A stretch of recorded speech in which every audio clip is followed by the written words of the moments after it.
সকলকে স্বাগত জানাই। আজকে অভিষেক কবিতার শেষাংশ নিয়ে সকলের সামনে উপস্থিত হয়েছি। এর আগে আমরা 4টি পর্বে আলোচনা করেছি। আজকে পঞ্চম পর্ব অর্থাৎ অন্তিম পর্বে আমরা অভিষেক কবিতা নিয়ে আলোচনা করব। চতুর্থ পর্বে আমরা কি দেখলাম, যে মেঘনাদ লঙ্কায় গিয়ে উপস্থিত হচ্ছে, রাবণ রাজাকে আশ্বস্ত করার চেষ্টা করছে যে আমি থাকতে পিতা তুমি যুদ্ধক্ষেত্রে যাবে, আমাকে একবার শেষ সুযোগ দাও, আমি রামচন্দ্রকে নয় অগ্নি বাণে ভস্ম করব, বায়ু বাণে উড়িয়ে দেবো, অথবা যদি না পারি বেঁধে তোমার পায়ে নিয়ে আসবো, পায়ের কাছে তাকে সমর্পণ করব। এর পরের অংশে রাবণ রাজা এবং মেঘনাদ এর মধ্যে কি কথোপকথন হচ্ছে সেই প্রসঙ্গই আলোচনা করা হয়েছে। আমরা লাইন টু লাইন ব্যাখ্যা করি, আমাদের বুঝতে সুবিধা হবে। আলিঙ্গি কুমারে চুম্বি শির মৃদুস্বরে উত্তর করিলা তবে স্বর্ণ লঙ্কাপতি।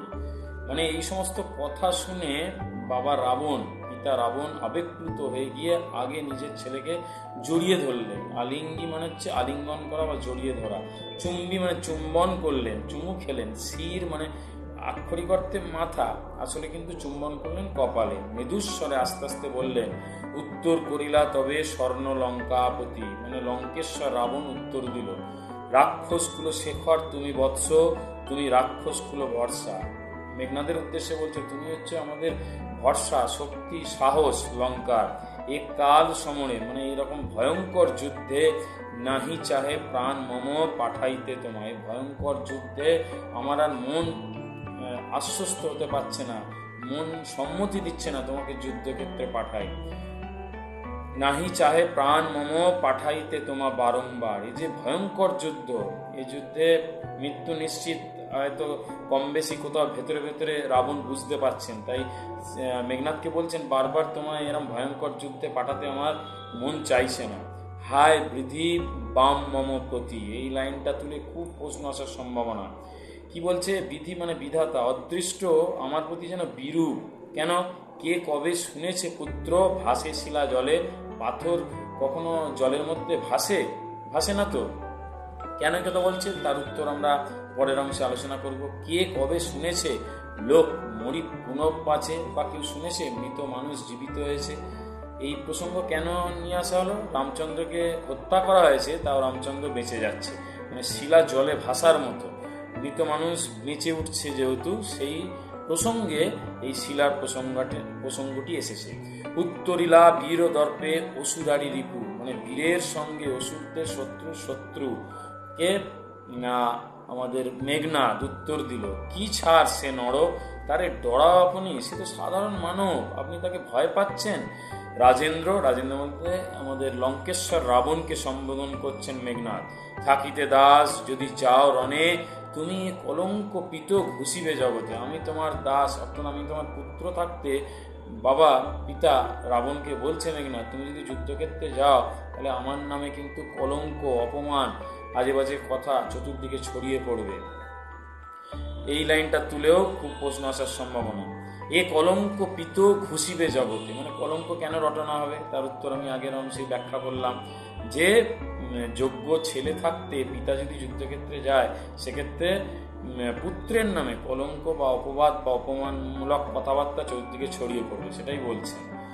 হাসিবে মেঘবাহন, মানে দেবরাজ ইন্দ্র হাসবে, রুষিবেন দেব অগ্নি, অগ্নিদেব রেগে যাবেন, 2 বার আমি হারানো রাগবে, আর একবার পিত দেহ আজ্ঞা মোড়ে, দেখিব এবার বীর বাঁচে কি ঔষধে। মানে শেষবারের মতো বাবার কাছ থেকে অনুমতি চাইছে, কাতরভাবে প্রার্থনা করছে যে বাবা এর আগে আমি 2 বার যুদ্ধে কিন্তু রামচন্দ্রকে পরাজিত করিয়েছি, হারিয়েছি, এমনকি তাকে হত্যা পর্যন্ত করেছি, তুমি এই শেষবারের মতো আমাকে আজ্ঞা দাও, এবার আমি এমন কিছু ব্যবস্থা করব, দেখব কোন ওষুধে বাঁচে, যতই মায়াবী মানব এখানে কিন্তু এই লাইনটায় একটু এমসিকিউ এসিকিউর জন্য একটু দেখতে পারো তোমরা, কোনটা যে কবার তাকে যুদ্ধক্ষেত্রে হারিয়েছিল। এখানে কিন্তু পরিষ্কার বলা হয়েছে 2 বার আমি হারানু রাঘবে।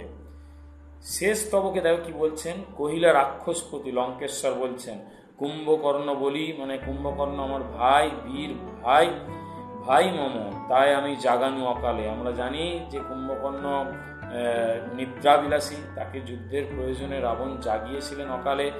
সেই বীর কুম্ভকর্ণ কিন্তু রামচন্দ্রের সঙ্গে যুদ্ধে পেরে উঠতে পারেননি, তিনিও পরাস্ত হয়েছিলেন। ভয় হায় দেখো তার, দেখো হায় ভয় হায় দেহ তার, দেখো সিন্ধু তীরে।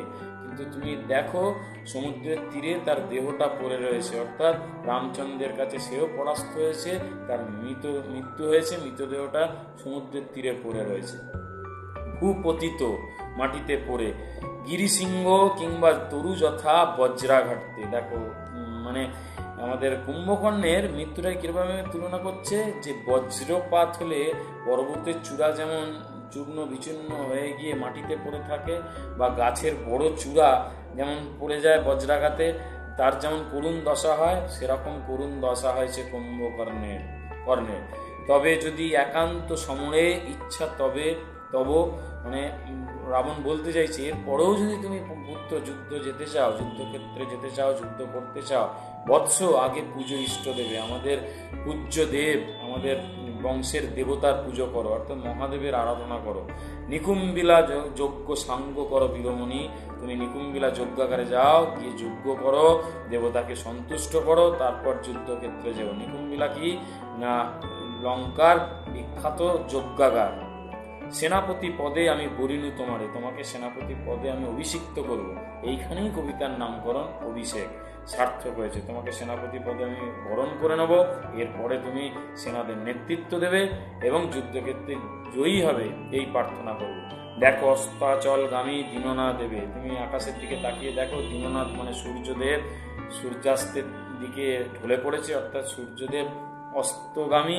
এই অবস্থায় তো যুদ্ধ হবে না, আবার সকালে যুদ্ধ হবে, তাই এখন যুদ্ধের কথা ছেড়ে দাও, প্রভাতে যুঝিও, সকালে যেও বৎস, মানে মেঘনাদের উদ্দেশ্যে বলছে, রাঘবের সাথে যুদ্ধ করবার জন্য সকালে তুমি প্রস্তুতি নিয়ে যেও।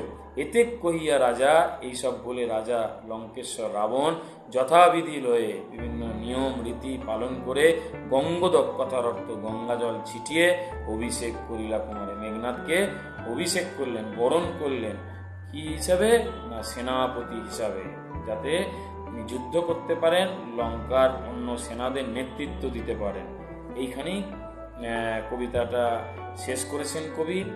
আশা করি এই সামগ্রিক আমাদের আলোচনা 5টা পর্ব ধরে যে করেছি, সেগুলো যদি ভালো করে পরপর শোনো, উপকৃত হবেই। কোনো প্রশ্ন থাকলে কমেন্ট বক্সে করো, পারলে বন্ধুদের মধ্যে ভিডিও শেয়ার করো, আর অবশ্যই সাবস্ক্রাইব করো, যাতে নতুন নতুন ভিডিও আরও নিয়ে আসতে পারি। ধন্যবাদ।